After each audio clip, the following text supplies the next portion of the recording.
presentar propuestas, de desarrollar prototipos, de entregar proyectos. Nosotros siempre vamos a lo máximo, a lo que quería hacer en el juego, como los mundos tenían que tener una profundidad adicional, a pesar de vivir en un mundo 2D, hubiera una profundidad. Yo tengo en la industria el entretenimiento en general prácticamente 20 años, ¿no? Hoy día, este año cumplo mis 20 años. Hola a todos, bienvenidos a un nuevo episodio de Devs and Games. Esta vez vengo acompañado de mi amigo Gino Cesarini, CEO del estudio 3S Games y bueno, también presidente de Abdeva, la Asociación de Desarrollo de Videojuegos y Animación, con el que vamos a estar conversando. Hola Gino, ¿cómo estás? Hola Daniel, ¿cómo estás? Gracias por invitarme. Sí, bueno, para quienes no sepan, igual hace un tiempo grabamos con Gino, pero lamentablemente el episodio se perdió. Es una de las... Hemos pasado un tiempo para poder volver a grabarlo. Bueno, vamos a conversar un poquito de lo que conversamos hace un tiempo. Bueno, principalmente que nos puedas contar, bueno, primero, ¿cómo empezaste en el tema de la industria de videojuegos? Ya que tú vienes del área de 3D y bueno, actualmente ya desarrollas videojuegos en general, ¿no? Ya, Daniel, nada, yo tengo en la industria el entretenimiento en general prácticamente 20 años, ¿no? Hoy día, este año cumplo mis 20 años, ¿no? Empecé en el año 2005 más o menos, 2004, 2005, ¿no?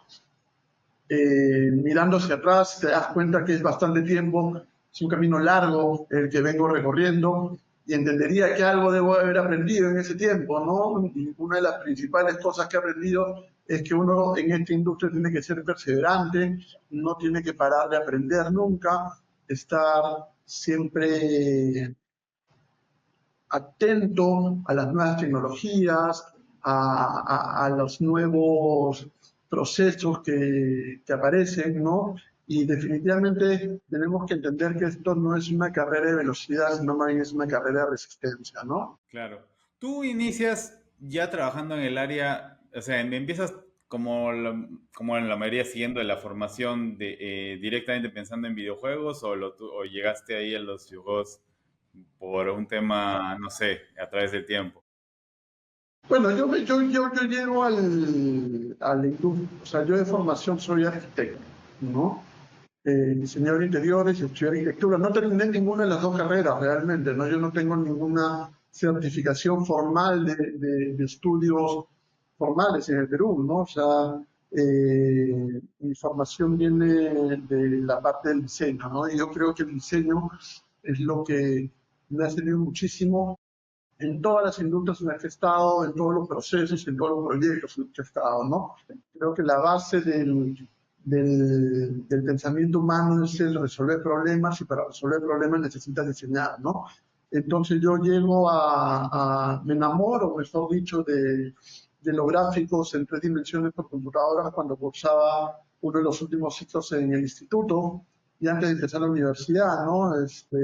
Siempre le cuento a mucha gente que cometí un error que me marcó la vida, ¿no? O sea, yo en esa época traté para hacer las presentaciones estas de los planos y los diseños de espacios que hacíamos, ¿no? Utilizábamos en esa época, acuérdate que a principios de los 2000, ¿no?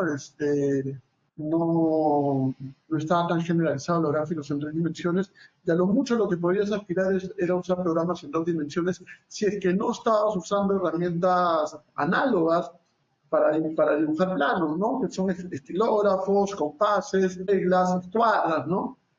Yo en ese momento decidí adelantarme y aprender a utilizar un programa de dibujo en 2 dimensiones que es AutoCAD y me servía para hacer el diseño de mis planos, de mis espacios y todo lo que tenía que hacer. Sin embargo, todas las vistas isométricas, las perspectivas, las dibujábamos a mano y las pintábamos a color o con acuarelas sobre cartulinas, ¿no? Cartulinas especiales, ¿no?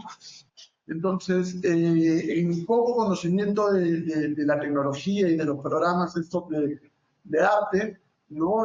Decidí para una presentación además utilizar el AutoCAD para hacer el AutoCAD 2D, ¿no? O sea, para hacer una lista en perspectiva, ¿no? Que fue un error muy importante en mi carrera, ¿no? Porque pasé mucho tiempo tratando de utilizar la técnica de dibujo tradicional en AutoCAD, ¿no? O sea, poner un punto de fuga, mirar las líneas. Sin embargo, fue un fracaso total, ¿ya? O sea, quedó horrible, quedó pésimo, ¿no? O sea, creo que nunca había hecho un dibujo tan malo. Pero, como te digo, en mi ignorancia, pensaba que por utilizar una herramienta como una computadora y utilizar un programa para dibujar, eso estaba bien hecho, ¿no? Entonces, cuando llegué con mi trabajo a presentarlo a mis profesores, ¿no? Que luego han sido mis mentores y luego han sido colegas míos, incluso en la parte educativa, ¿no? Gente con mucha experiencia, obviamente no tardaron mucho tiempo en darse cuenta de que lo que yo estaba presentando estaba muy mal, ¿no? Estaba muy mal. Y ese día, literalmente, pues, me destruyeron, barrieron el piso conmigo, ¿no? Y para una persona que no está acostumbrado a eso y que en realidad eh, siempre se esfuerza por lograr eh, que las cosas salgan bien, ¿no? O sea, me afectó muchísimo, ¿no? O sea, yo salí ese día con dos sensaciones, ¿no?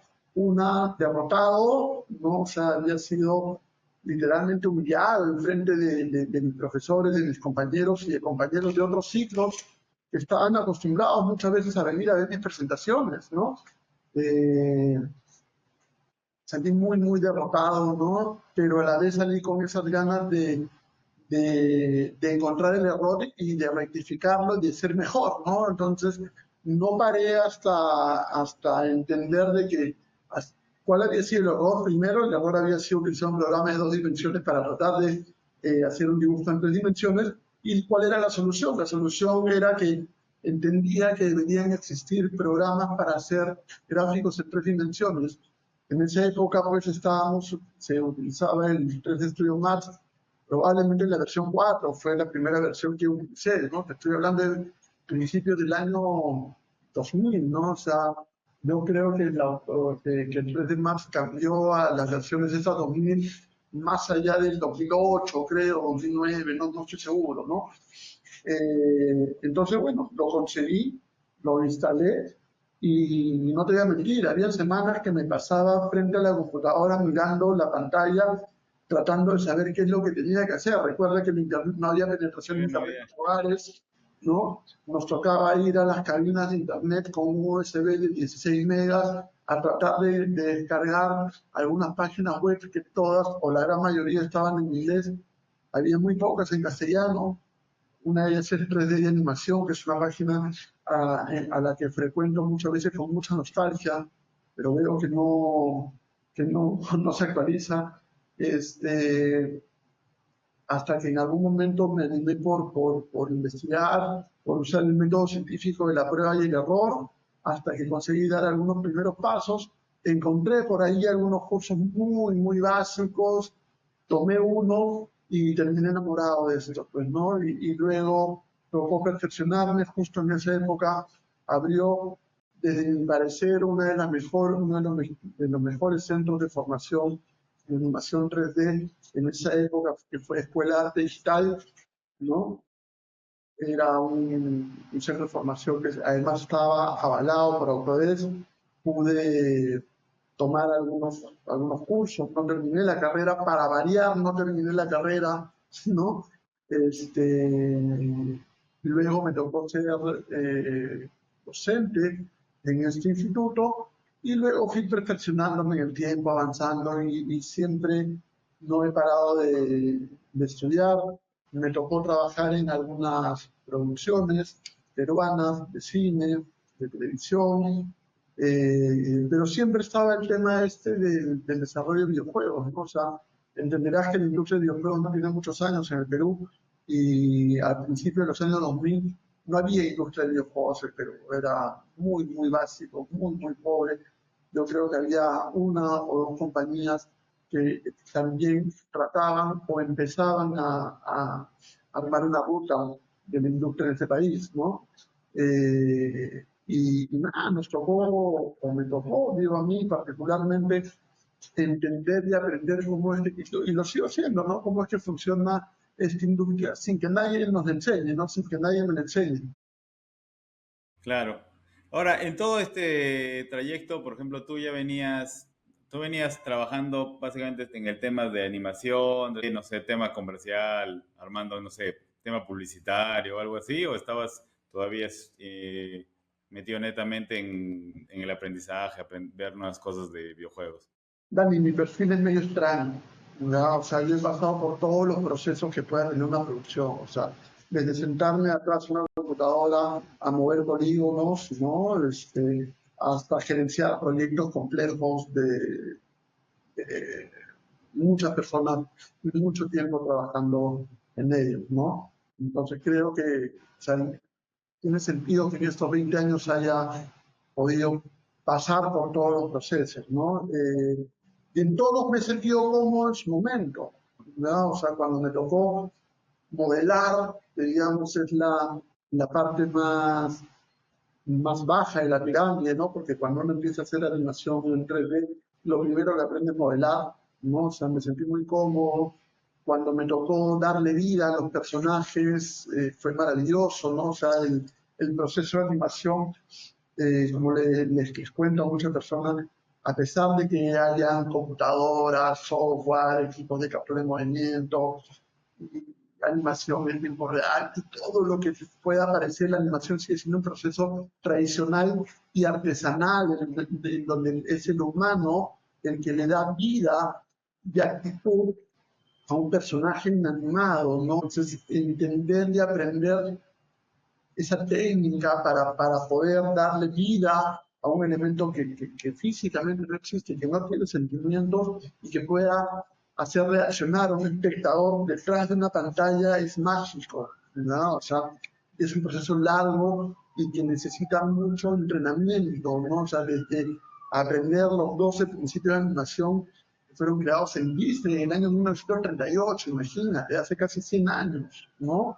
O sea, es increíble pensar que sigamos utilizando esos mismos principios hasta el día de hoy, ¿no? La anticipación, el squash al express, el timing, ¿no? O sea, el poder aplicarlos y darte cuenta que eso funciona, ¿no?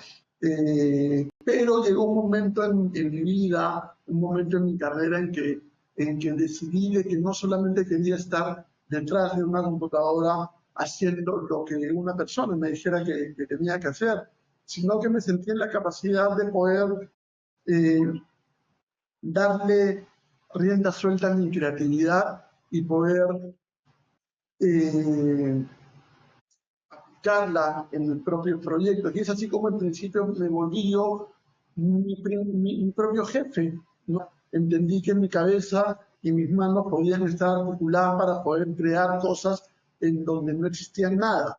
Podía diseñar proyectos, crear imágenes, crear propuestas y hacerlas realidad y que luego fueran utilizadas o apreciadas por personas que puedan ver y decir, oye, esto está bueno, me gusta, funciona, ¿no?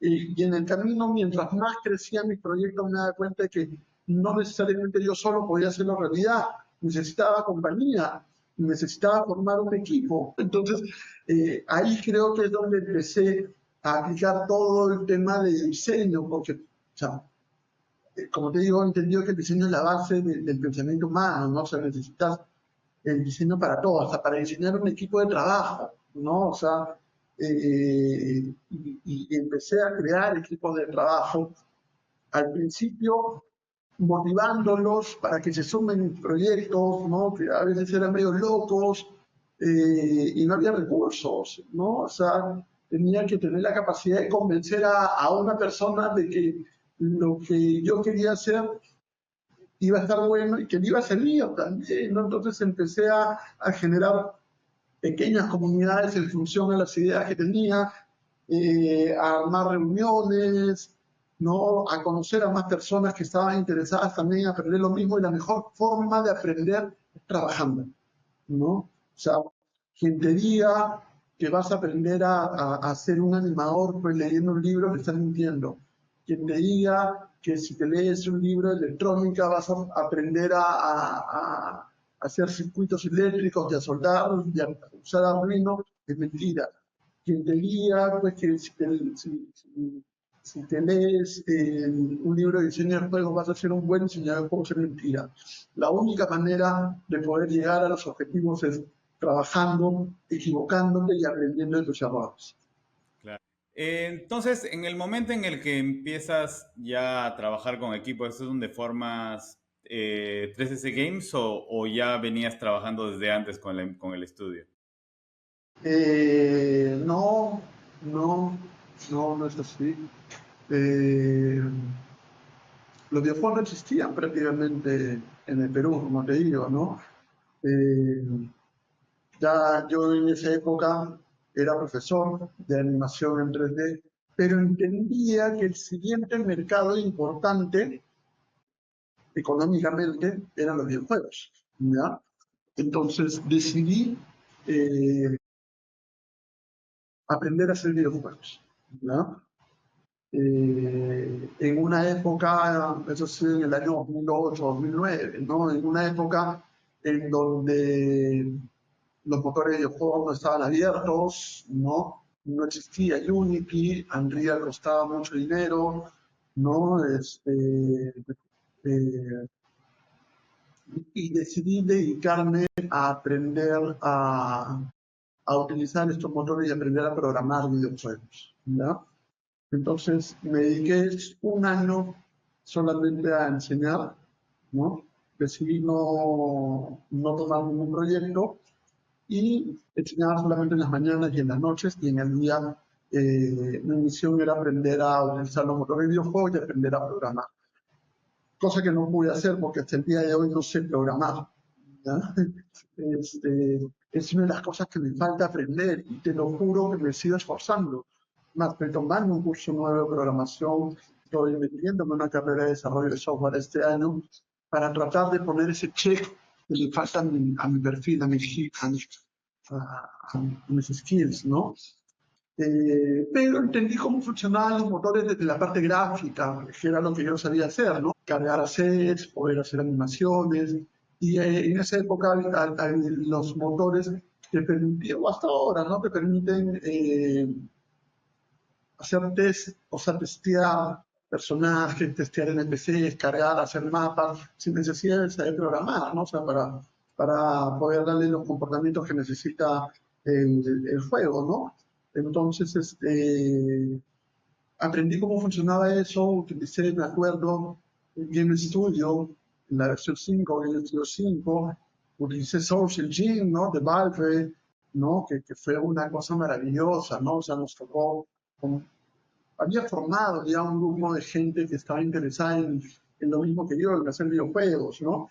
Entonces nos juntábamos los fines de semana, los sábados, por ejemplo, en mi casa, ¿no? Yo había acondicionado una parte de la azotea de mi casa en donde hacíamos reuniones, conversábamos, aprendíamos, este, y le compilábamos los juegos, ¿no? O sea, nos metíamos dentro del juego, sacábamos los personajes, analizábamos las texturas, veíamos cuántas animaciones tenía, empezábamos a entender las cosas, no entendíamos lo que eran los LODs o los LODs, ¿no? O sea, cómo funcionaba, qué distancias, cuántos polígonos tenía. Entonces era una cosa de loco, o sea, era hacer una ingeniería inversa.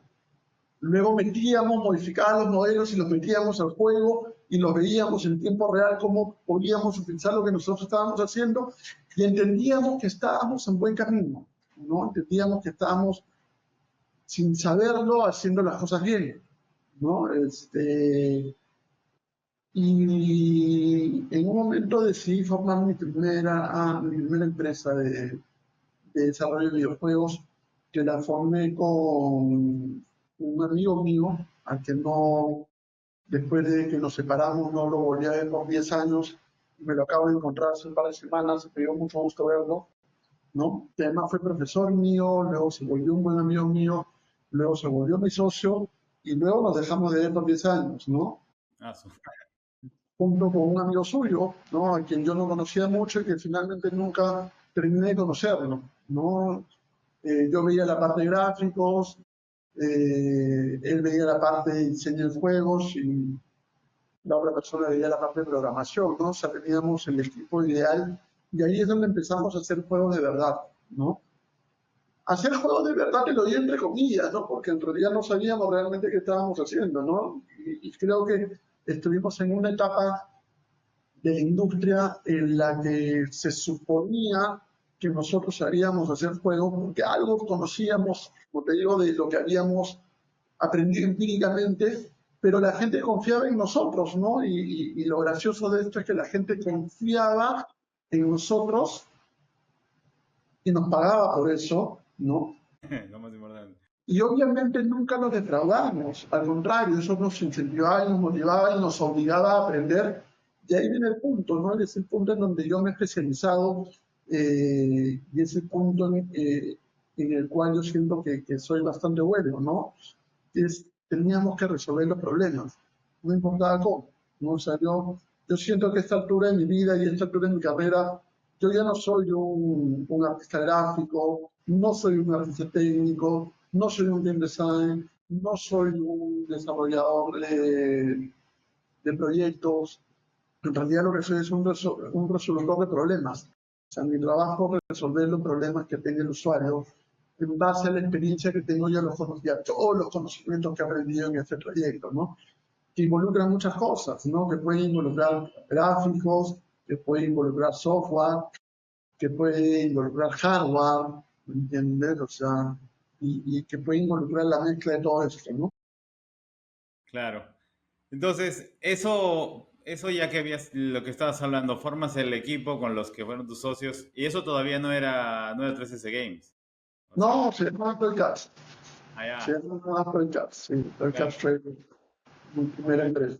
Y de ahí que eso en un momento, como dices, se terminó, cada uno se fue por su lado o algo así, y de ahí tú te quedaste solo o cómo sigue ahí la historia. Dani, la historia que me está preguntando, la que quieres que te cuente, es muy parecida a la que muchos emprendedores han tenido, ¿no? O sea, yo he quebrado 4 o 5 empresas, ¿no? O sea, y me he quedado solo más de una vez, ¿no? O sea, actualmente, bueno, he encontrado un socio técnico al cual yo he entrenado desde que él era junior, ¿ya? O sea, desde que él, Sergio Solano, que ahora es mi amigo, mi compadre, mi socio, ¿no? Fue primero mi practicante, ¿no? Entonces, Sergio tiene toda mi escuela, sabe cómo manejo mis proyectos, sabe cuándo metemos presión, sabe cuándo nos relajamos, ¿no? Entonces, es un socio que, no sé si está bien decirlo ya, pero creo que he fabricado a mi medida, ¿no? Y es la única sociedad que me ha durado mucho tiempo, ¿no? O sea, porque creo que viene de ahí un poco el problema, ¿no? O sea, cuando no te llegas a compenetrar bien con tus socios, cuando caminan a diferentes ritmos, cuando tienen diferentes metas, ¿no? Entonces, nosotros hoy día en 3S Design, en mi empresa actual, ya no es 3S Games, que tuvo una historia similar a las anteriores, sino 3S Design es muy agresiva a la hora de trabajar, a la hora de presentar propuestas, de desarrollar prototipos, de entregar proyectos. Nosotros siempre vamos a lo máximo, a lo mejor, ¿me entiendes? Y ahí Sergio está a mi lado, y ahí Sergio conoce y tiene una lectura muy clara de lo que yo busco y lo que necesito para un proyecto, para un cliente, ¿no? Entonces, creo que haber formado a una persona en esta industria ha servido también para formar un socio que me funciona, que me sirve, con el cual estamos logrando muchos éxitos. Ah, qué chévere eso. Y ahora te quería preguntar, ya que estamos hablando ya de lo que es el estudio actual de ese Games, hablar del proyecto en el que realizaron, el Wira Itasca, ¿no? O sea, cómo empieza y cómo finalmente logra, porque ya llegó el año pasado, si no me equivoco, el año que ya estuvo ya publicado ya en Nintendo Switch, ¿no? A ver si me puedes contar un poco de eso. Sí, claro, Wildcats es una historia maravillosa realmente, ¿no? Es una historia de éxitos, de fracasos, ¿no? De alegrías, de tristezas, de aprendizaje, ¿no? Una ruta de aprendizaje importante, ¿no? Wildcats nace justamente a raíz de un fracaso empresarial. Yo cierro una compañía y me vuelvo a quedar solo, ¿no? Y cuando te digo solo, se llama solo. O sea, tú enfrente de tu computadora en un espacio donde no hay nadie, ¿no? Después de haber tenido 15, 20 personas trabajando en el estudio, ¿no? Eh, entonces decido convocar a un nuevo equipo y lo convoco a Sergio. Sergio fue la primera persona a la que convoqué. Sergio llegaba de Alemania, ¿no? Yo tenía una idea en la cabeza que no era unitaria, ¿no? Sino era hacer una aplicación para móviles, ¿no? Que permita gestionar era Paolo, mi hijo mayor, recién había nacido, y mi esposa tenía mi esposa y yo teníamos muchos problemas y mucho temor de dejarlo solo con una nana, ¿no? Una persona desconocida. Entonces entendía que ese problema no era solamente mío, sino que se compartía en muchas personas en el mundo que tenían su primer hijo, y esa necesidad iba a seguir existiendo en el tiempo, porque la gente siempre va a tener hijos o probablemente siempre los tenga, ¿no? O sea, algo que no sabemos hoy día. Entonces decidí diseñar una aplicación que gestionara o que diera una solución a ese problema, ¿no?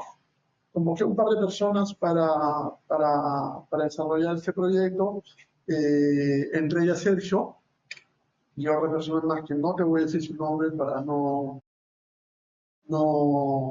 pecar de infinitos, pero esta persona adicional nos falló una vez, nos falló dos veces, nos falló tres veces, que a la cuarta vez ya no había manera de seguir adelante en el proyecto con él, y había dos opciones, ¿no? Entonces, me reuní con Sergio y digo, Sergio, seguimos en este proyecto, o ¿qué te parece si miramos en esto? Yo tengo una idea de hacer un proyecto, un juego para móviles en donde podamos aprovechar al máximo el hardware y la jugabilidad, pudiendo darle vuelta, o usar el giroscopio y usar el acelerómetro, ¿no? Para cambiar las gravedades del mundo y de los personajes, ¿no? O sea, ¿qué te parece si hacemos esto?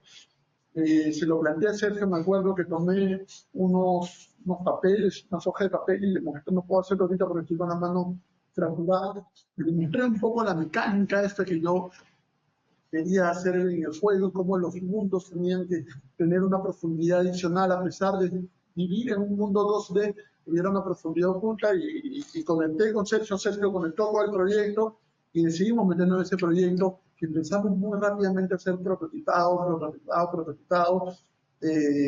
Sergio en esa época no sabía programar, no había usado Unity, su conocimiento de programación era muy chiquito, pequeñito, ¿me entiendes? Hoy día creció muchísimo en ese aspecto. Estamos hablando del año 2010, y han pasado 15 años ya de ese momento, ¿no? Entonces, decidimos avanzar, ¿no? Yo tenía experiencia en gráficos, ¿no? No ha sido en el año 2010, estoy mintiendo, ha sido en el año 2014, ¿ya? Yo ya venía con unos 10 años más o menos en gráficos, se empezaba con la programación, pero digamos que mi parte gráfica permitía que la poca experiencia de programación que tenía él no se notara tanto en un producto final en la pantalla, que los gráficos lo simulan, o sea, se veía un buen producto, ¿no? Entonces, como tú sabes, todo entra por los ojos, se veía bastante bien, y decidimos meterlo en Greenlight. En esa época, para los que no conocen Greenlight, lo pueden buscar, esperaría que les algún video por acá, por algún lado, de qué cosa era Greenlight, ¿no? Era un mecanismo por el cual había la propia comunidad en Steam, eh, daba luz verde o le levantaba el dedo, ¿no? O daba la autorización para que un juego pudiera entrar a la tienda y ser comercializado. O una idea de juego pudiera pasar a madurarse, pero con acceso a poder ponerlo en la tienda y recibir retroalimentación o feedback de la comunidad, ¿no? Entonces lo metimos en Greenlight y fuimos, mira, esto es bien bonito también. Probablemente hemos sido la última camada de videojuegos que se aprobó en Greenlight, porque es más, cerraron Greenlight con nosotros sin aprobar, ¿no? Y quedó un limbo mientras iban cerrando todos los juegos que estaban en aprobación, y en ese espacio y tiempo es que nos aprueban el juego a nosotros como Greenlight, y Greenlight cierra y da Steam paso Direct. a Steam Direct, pues, ¿no? Entonces eso realmente nos motivó mucho y validó varias cosas que necesitábamos validar. Acuérdate que no existía la industria de videojuegos como tal en este país. Entonces tú no podías ir donde un mentor y decir, oye, ¿qué te parece el juego? Y que te diga, oye, está bien o no está bien o cámbialo, ¿no? Entonces la única manera de validar que teníamos era esa. Entonces eso nos motivó y nos puso varios cheques. Oye, estamos haciendo las cosas bien, funciona, estamos en buen camino, a la gente le está gustando. Este juego no debería quedarse en un juego de 3 meses, que era lo que nosotros habíamos dimensionado en base pues, no sé, criterios absurdos que pude haber tenido yo en esa época, porque fui yo quien lo dimensionó. Este, pasemos a desarrollar un juego para PC y consola, ¿no? Más robusto. Yo, por mi trabajo, yo venía de ser docente en diferentes institutos, universidades, había sido asesor también, estaba muy relacionado con la marca Autodesk en esa época, tuve acceso a varias personas del ecosistema, entre ellas algunas personas de PlayStation, ¿no? A los cuales les pedí que pudieran validar el juego y pudieran dar un kit de desarrollo, ¿no? Tuvimos acceso a un kit de desarrollo de PlayStation. Sin embargo, nuestros conocimientos en esa época no fueron lo necesarios como para poder ponerle una consola y decidimos ir paso a paso y dedicarnos primero solamente a PC. Postulamos el juego a un fondo de inversión del gobierno peruano, que fue Startup Perú, y tuvimos la suerte de ser beneficiarios de Startup Perú, ¿no? Y tuvimos también, creo yo, el orgullo de ser el primer proyecto de videojuegos enfocado exclusivamente al entretenimiento que financió Startup Perú. Porque Chévere. de cierto modo, a pesar de que Startup Perú fomenta la innovación y el desarrollo tecnológico, en esa época todavía era muy, ¿cuál es la palabra? Eh, Cerrado, no sé. no era muy arriesgado, Ah, ¿no? ok. No era muy arriesgado. Entonces, si un proyecto de juegos se apalancaba en la educación, estaba bien visto, ¿no? Si un proyecto de juegos se apalancaba en la medicina, estaba bien visto. Pero nosotros dijimos, vamos a hacer entretenimiento y esto es para que la gente consuma y simplemente se divierta, ¿no? Entonces, ahí nosotros cruzamos una línea que no estábamos seguros si es que íbamos a poder o si iba a ser bien recibida por los jurados, pero ya en ese momento yo siento que empezó este cambio generacional, ¿no? Este cambio generacional que le da la fortaleza y la robustez que la industria de los videojuegos tiene el día de hoy, ¿no? O sea, de estos jurados no eran tan conservadores, digamos, y decidieron arriesgarse por nosotros, ¿no? Y logramos obtener el fondo, y ese fondo, pues, también nos ayudó a muchas cosas, ¿no? Entre ellas, a dedicarnos exclusivamente al proyecto, cosa que es fundamental en un proyecto, Daniel, ¿no? O sea, cómo tú lo estás viviendo en este momento, ¿no? O sea, dedicarte el 100% de tu tiempo, levantarte a tu proyecto, acostarte a tu proyecto sin tener que levantar el teléfono, recibir a un cliente para pagar una factura a fin del mes, o sea, es muy valioso, ¿no? Entonces, ese fondo permitió que Unitaxa creciera de manera exponencial y que además nosotros aprendamos muchísimo de cómo realizar un juego de verdad, ¿no? Finalmente, con ese fondo pudimos hacer muchas cosas, ¿no? Entre desarrollar el proyecto, publicarlo, viajar a diferentes mercados, tener exhibición, conocer más gente importante en la industria y poder publicarlo y avanzar y poder tener un juego publicado te hace cruzar la línea, ¿no? O sea, te saca de un lugar y te pone en otro, ¿no? O sea, en realidad nosotros fuimos una de las primeras empresas que publicó un juego independiente en el Perú a ese nivel, ¿no? Y tuvimos muchos reflectores sobre nosotros, que nos llevó a siguientes pasos, a siguientes proyectos y nos puso en una vitrina importante, ¿no? Entonces yo le tengo que dar muchas gracias a- al proyecto. Le tengo que dar muchas gracias a este compañero que nos abandonó y nos permitió hacer Wikitaxa, ¿no? Esa es un poco la historia del proyecto. Claro, qué chévere. Sí, no, porque yo también lo vi, o sea, ya a lo largo del proceso del desarrollo, en las diferentes ferias que iban apareciendo acá de juegos acá en Perú, hasta que, bueno, hubo el lanzamiento y, bueno, un tiempo después ya cuando lanzaron ya en Nintendo Switch, que es creo como que una de las cosas que busca la mayoría como desarrollador, ¿no? Llegar a publicar en una de esas plataformas. Ahora, yo te quiero decir algo, o le quiero decir algo a tu público, que se lo digo a todas las personas, porque me imagino que dentro de tu público tienes un universo amplio, ¿no? Desde gente que desarrolla juegos, que está interesado un poquito en conocer un poco más la vida de un desarrollador, ¿no? De alguien que está involucrado en la industria, como gente que quiere entrar en la industria y que no conoce nada de esto, ¿no? O sea, a mí ahorita se me dejó una idea bien clara, ¿no? O sea, que hacer juegos no es jugar, ¿ya? Entonces, y le hablo al público, ¿no? Si alguien de acá está interesado en entrar en la industria de los videojuegos porque le gusta jugar, probablemente no esté en el lugar correcto. Probablemente su ruta sea otra, los eSports, ¿no? O otra ruta que esté más relacionada con el consumo.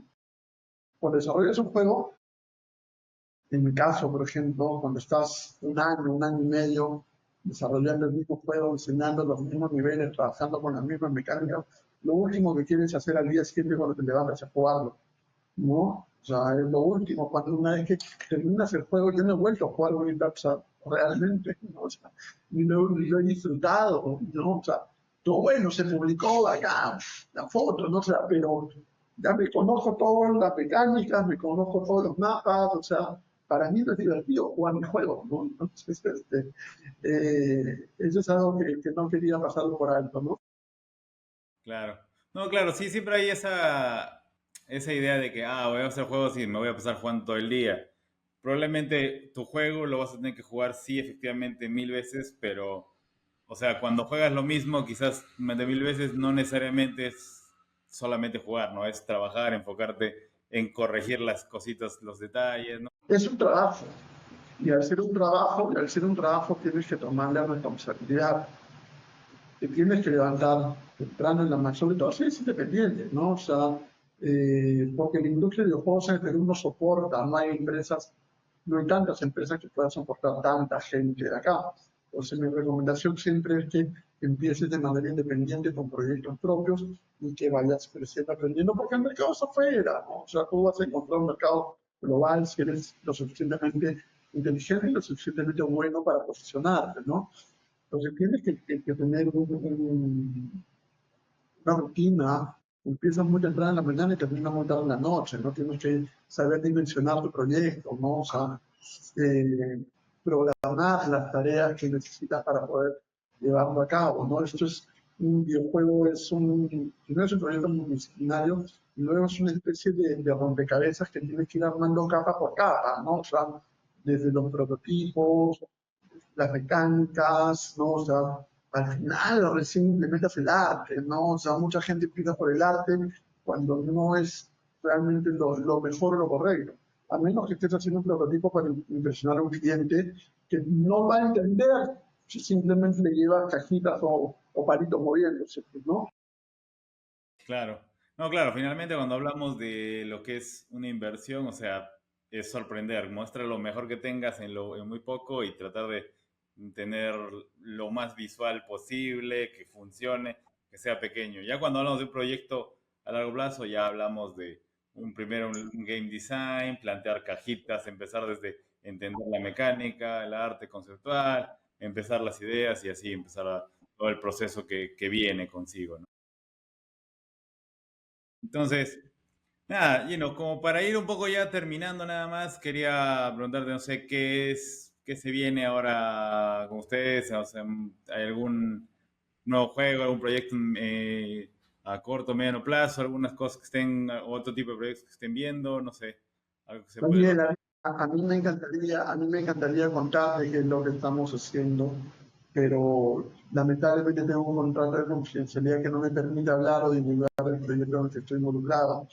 pero lo único que te puedo decir es que es un proyecto que ha llevado al máximo mis capacidades. O sea, que me ha obligado no solamente a diseñar juegos, sino a aplicar tecnología de juegos en otros espacios, en otros ambientes, en otras industrias, a resolver muchos problemas, a fabricar hardware especializado que se conecte con los sistemas para que los humanos puedan manipular y tener experiencias diferentes dentro de estos entornos lúdicos. ¿No? O sea, es algo eh, no tengo manera de describirlo, ¿no? Pero como te digo, o sea, a pesar de la experiencia, a pesar de los 20 años de experiencia que tengo en esta industria, es un proyecto que en más de una ocasión me ha puesto en jaque, ¿no? O sea, y que me ha hecho reflexionar sobre si soy capaz de llevarlo adelante, ¿no? De resolverlo, y me ha hecho aprender, me ha hecho investigar muchísimo, ¿no? Y al final lo he resuelto, ¿no? O sea, me ha llevado a un siguiente nivel, a un siguiente escalón, ¿no? O sea, y todos los días me enfrento con eso en este proyecto, en el que estoy involucrado. Qué chévere. Listo, listo, Gino. No sé, bueno, primeramente agradecerte por tu tiempo, por haber podido compartir un rato un poco de toda la historia que ha sido, en tu caso, el crear el proyecto, hacer el estudio y todas las cosas. Nada, agradecerte primero y bueno, no sé si quieres agregar algo más antes de terminar. No, Daniel, nada, yo te quiero agradecer a ti, en realidad yo creo que es más, te quiero pedir que por favor pongas mi correo electrónico, mis redes sociales ahí, porque si alguien quiere contactar conmigo, quiere conversar conmigo, ¿sabes? Creo que estoy en una etapa, a mí los videojuegos, como digo a mucha gente, me ha dado todo, ¿ya? O sea, esta industria me ha dado todo, y yo siento la responsabilidad de devolverle a la industria de alguna manera lo que esta ha hecho por mí. Creo que la mejor manera de hacerlo es compartiendo, ¿no? Entonces, pon mis datos, por favor, Sí, mi correo los en comentarios va a Facebook. estar ahí todo para... Si es que alguien tiene una consulta, ¿verdad?